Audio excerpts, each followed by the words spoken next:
हांव मनीषा पेरेरा आणि तुमचे मुखार कोंकणी भास ही म्हजी कविता सादर करता। म्हजे कवितेचें नांव कोंकणी भास।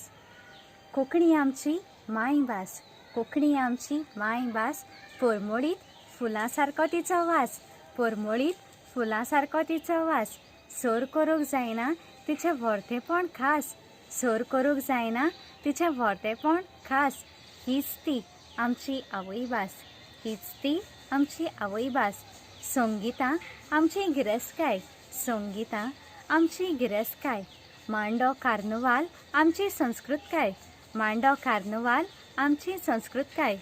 उमाणो उमाणो काणयो, उमाणी काणयो आमची व्हडविकाय। हीच ती आमची अस्मिताय, हीच ती आमची अस्मिताय। आवयभास शिकूंक पोरांक आमकां व्हडलीं इस्कोलां नाका, आवयभास शिकूंक पोरांक आमकां व्हडलीं इस्कोलां नाका।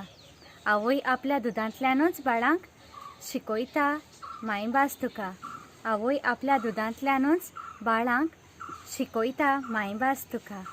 थोडे मतलबी भाशे नांवान दुडवांक बुरले, थोडे मतलबी भाशे नांवान दुडवांक बुरले, तर थोडे विस्वासी भाशा सांबाळूंक खूब झुजले। कोंकणी मोगी साहित्यकार, लेखक, पत्रकार, तियात्रिस्ट आमचे, कोंकणी मोगी साहित्यकार, लेखक, पत्रकार, तियात्रिस्ट आमचे मायभाशेक दसून रावले। हेच ते आमचे मायभाशेचे अखंड खांबे, हेच ते आमचे कोंकणी भाशेचे अखंड खांबे। देव बरें करूं।